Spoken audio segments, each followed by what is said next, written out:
2 crore, 55 lakh rupees. That was the penalty exposure hiding inside one man's bank ledger. Not fraud, not black money. Every rupee moved through a bank, and the trouble began the day he left India.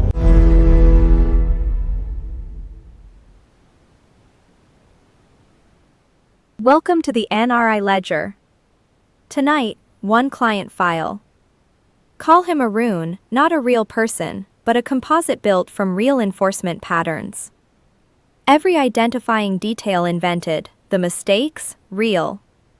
5 moments in an ordinary NRI life. 5 FEMA traps. By the end, you'll watch the exact arithmetic turn 85 lakh rupees of honest banking into that number. This is education, not investment advice. One thing about every page that follows, the bank never called. Nothing bounced. Nothing froze. The system stayed perfectly, profitably silent.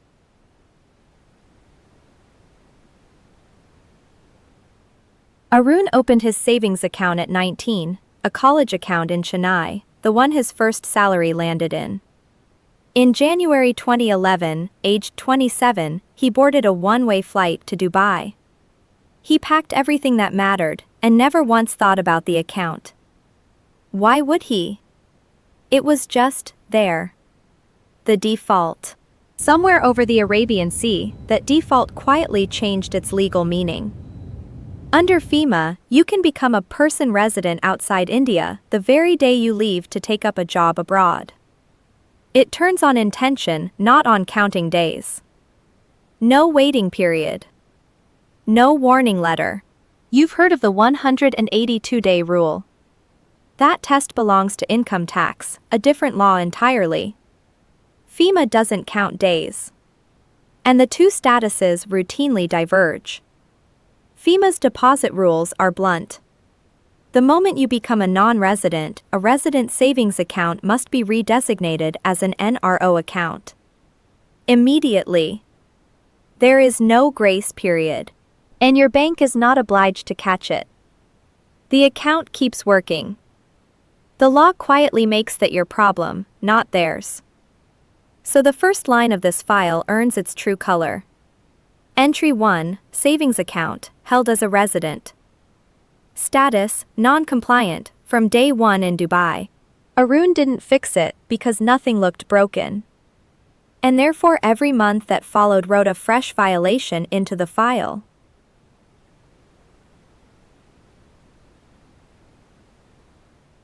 The Remittance Years. Every month, Arun did what good sons do, he sent money home. 1 lakh rupees, month after month. Straight into the old Chennai savings account. Inside that account, life ran on autopilot. The mutual fund SIP debited itself, rent from the family flat credited in. The card auto-paid. Nothing ever missed a beat. 5 years of salary transfers, rent credits and interest, flowing through an account that legally should not have existed in that form. And under the deposit regulations, those credits weren't one old mistake continuing. Each new credit was a fresh contravention. 60 months, 60 entries. Run the composite math, roughly 12 lakh rupees a year, for 5 years. 60 lakh rupees through a resident account held by a non-resident. 60 lakh of honest money in the wrong wrapper. Now notice what didn't happen. No call from the bank. No compliance email. Not one bounce transfer. 5 years of silence. This is what it looks like when a file like that is finally read. Entry, after entry, after entry, green turning red. The same money, counted twice, once as love, once as violation. The old account? It still works, nah? I'll sort it out on the next trip, Amma. He never did. And before you judge him, the next page of this file is the one trap Arun actually saw coming. On a Diwali holiday.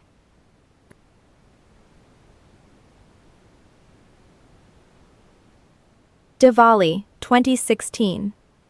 Arun is home, and on the veranda, a family broker leans in with an offer, 2 acres of farmland by the village road. Land never betrays, he says. And NRI money is buying up everything.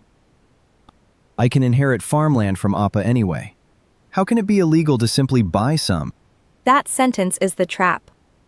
Under India's non-debt instruments rules, an NRI cannot buy agricultural land, plantation property, or a farmhouse. Cannot. At all. And there is no gift loophole. Receiving farmland as a gift is barred just the same. Inheritance is the only legal door into that field. Even inherited land carries fine print. It can only be sold to a resident Indian, and the sale proceeds are non-repatriable. That money stays in India. Permanently. Arun stood at the edge of those 2 acres with the papers in a folder. Then he did something rare in this file. He made one phone call and walked away. The only page of Arun's ledger with no red ink on it is the entry that never got written. So Arun could dodge a trap when he could see it. The real question is why he never saw the biggest one. Remember his answer on the phone, "I'll sort it out later"? There's a Nobel Prize behind that sentence. In the book Nudge, Richard Taylor and Cass Sunstein mapped why humans almost never change a default. Flip an organ donation form from opt-in to opt-out, and participation jumps from roughly 15% to about 90%. Same people. Same stakes, only the default changed. Thaler and Sunstein call it the whatever, heuristic. You never decide to break the law, you never decide at all. And FEMA does not recognize the difference. Which brings us to the deposit.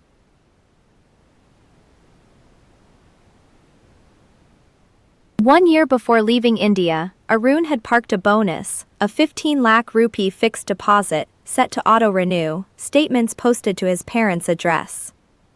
And then he simply forgot it existed. Cycle after cycle, it renewed itself as a resident deposit, owned by a man who hadn't been a resident for years. A default, renewing its own paperwork. A sleeping deposit. Untouched. Honest money earning quiet interest. How much trouble could that possibly be?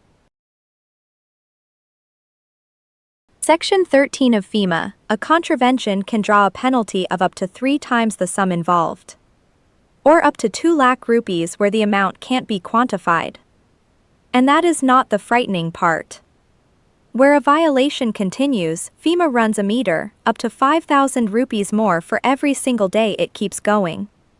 1 year on that meter, up to 18 lakh, 25,000 rupees. On paper.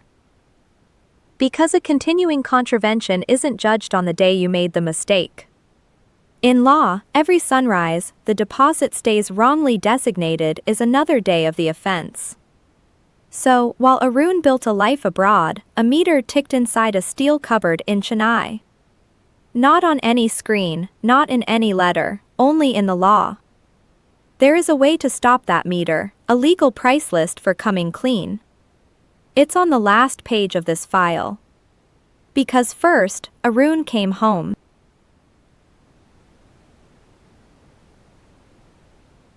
(2024) The Dubai chapter ends, and Arun lands in Bengaluru for good, with an NRE account full of fixed deposits, and interest that had always been tax-free. But NRE interest is tax-free only while you are a non-resident. Come home for good, and those deposits must be redesignated, moved to resident accounts, or into RFC, a resident foreign currency account. A transition window exists. RNOR status shelters some of it for a while. But when that window closes, the interest turns taxable. Arun's window closed. His exemption claims didn't. Then came the wall he never expected. Moving NRO money abroad is capped repatriation of up to $1 million per financial year, and each transfer needs certified paperwork. Forms 15CA and 15CB. That's the quiet lesson of coming home. Money enters India freely. Getting it out again runs on caps, forms, and the status you failed to update. Every rupee went through a bank. Every single one. How is any of this illegal?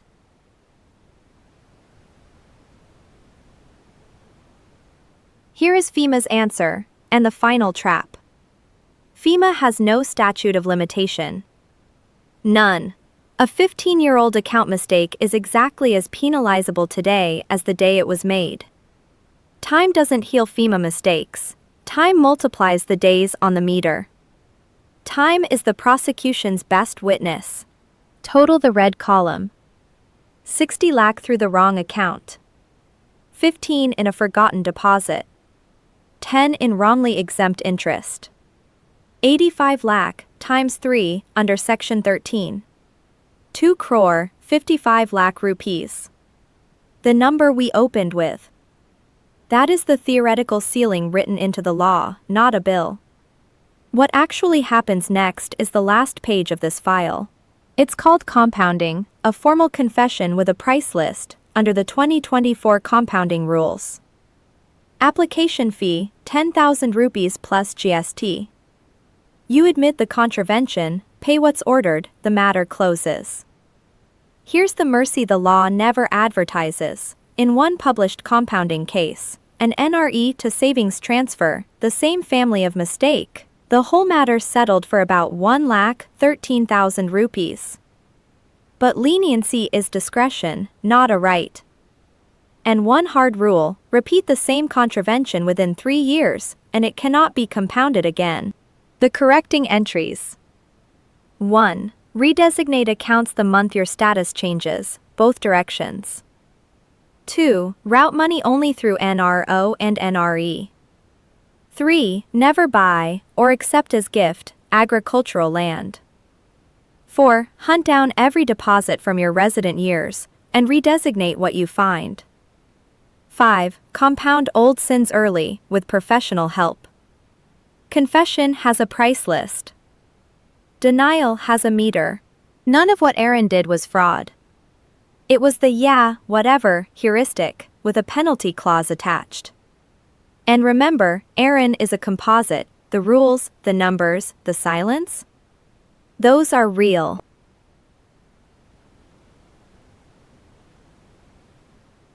The ledger verdict.